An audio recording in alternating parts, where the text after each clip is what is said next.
Breaking news చూస్తున్నాం. Jan first నుండి Nampally exhibition ground లో ఆల్ ఇండియా ఇండస్ట్రియల్ ఎగ్జిబిషన్ ప్రారంభమవుతోందని రాష్ట్ర ఐటీ పరిశ్రమల శాఖ మంత్రి శ్రీధర్ బాబు తెలిపారు. 45 రోజుల పాటు జరిగే నుమాయిష్ ను ముఖ్యమంత్రి రేవంత్ రెడ్డి చేతుల మీదుగా ప్రారంభిస్తారని వెల్లడించారు.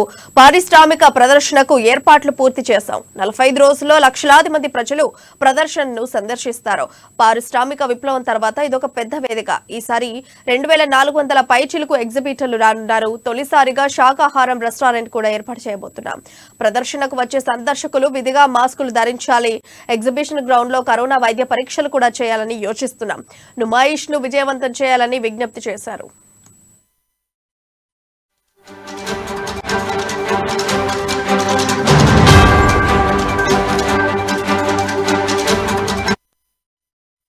అగ్ని ప్రమాదాలు జరగకుండా నిర్వాహకులు చర్యలు చేపడుతున్నారు.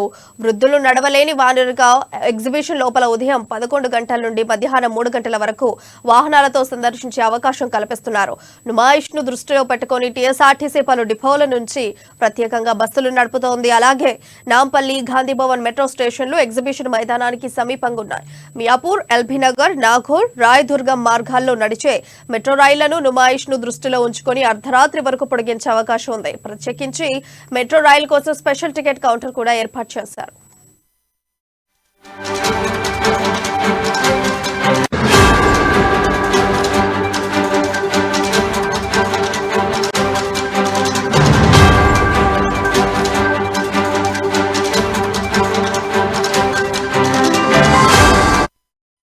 బ్రేకింగ్ న్యూస్ చూస్తున్నాం. జనవరి 1 నుండి నాంపల్లి ఎగ్జిబిషన్ గ్రౌండ్ లో ఆల్ ఇండియా ఇండస్ట్రియల్ ఎగ్జిబిషన్ ప్రారంభమవుతుందని రాష్ట్ర ఐటీ పరిశ్రమల శాఖ మంత్రి శ్రీధర్ బాబు తెలిపారు.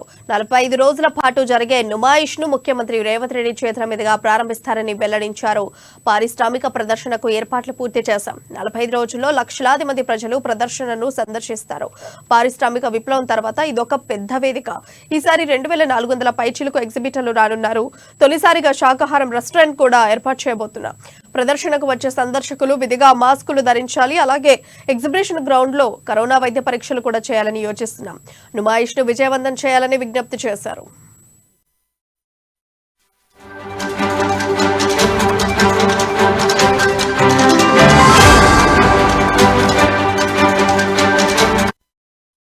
అగ్ని ప్రమాదాలు జరగకుండా నిర్వాహకులు చర్యలు చేపడుతున్నారు. వృద్ధులు నడవలేని వారికి ఎగ్జిబిషన్ లోపల ఉదయం 11 గంటల నుండి మధ్యాహ్నం 3 గంటల వరకు వాహనాలతో సందర్శించే అవకాశం కూడా కల్పిస్తున్నారు. అలాగే నుమాయిష్ ను దృష్టిలో పెట్టుకుని టీఎస్ఆర్టీసీ పలు డిపోల నుండి ప్రత్యేకంగా బస్సులు నడుపుతోంది.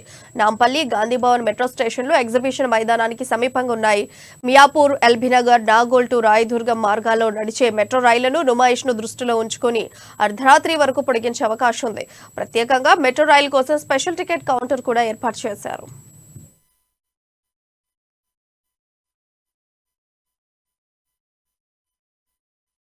మరి సొసైటీకి మొదటి నుంచి పనిచేస్తూ ఈరోజు అనేక మంది నిస్వార్థంతో స్వచ్ఛంద సేవా దృక్పథంతో అనేక మంది పెద్దలు దీంట్లో పాల్గొని ఈ ఎగ్జిబిషన్ సొసైటీలో మెంబర్స్ గా ఉంటూ ముందుకు నడిపిస్తా ఉన్న వైనం మన అందరికీ తెలుసు.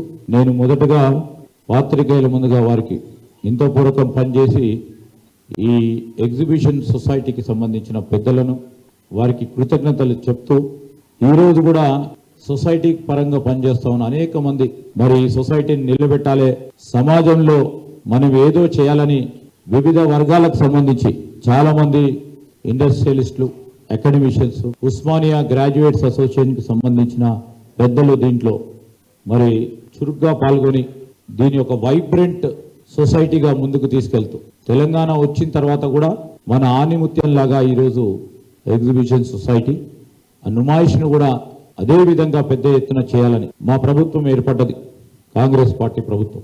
సొసైటీకి సంబంధించిన వారందరూ కూడా మరి నిర్ణయం చేసుకొని నన్ను సొసైటీ అధ్యక్షుడిగా తీర్మానం చేసుకోవటం. ఈ నుమాయిష్కు సంబంధించి ఇంతకుముందు మరి సత్యేందర్ గారు చెప్పారు, వైస్ ప్రెసిడెంట్ గారు.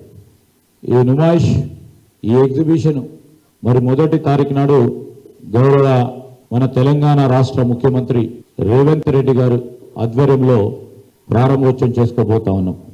ఈ తరుణంలో అనేక మంది ఇతర రాష్ట్రాలకు సంబంధించిన పారిశ్రామికవేత్తలు కానీ, చిన్న మధ్యధర పెద్ద స్థాయి వాణిజ్యం వ్యాపారం చేసే అనేక మందికి ఈరోజు ఒక ప్లాట్ఫామ్గా ఇక్కడ మనం ఈ ఎగ్జిబిషన్ సొసైటీ వారికి ఒక ప్లాట్ఫామ్ని ఏర్పాటు చేస్తూ వాణిజ్యం వ్యాపారం చేసుకుంటాం అని ముందుకొస్తా ఉన్న అనేక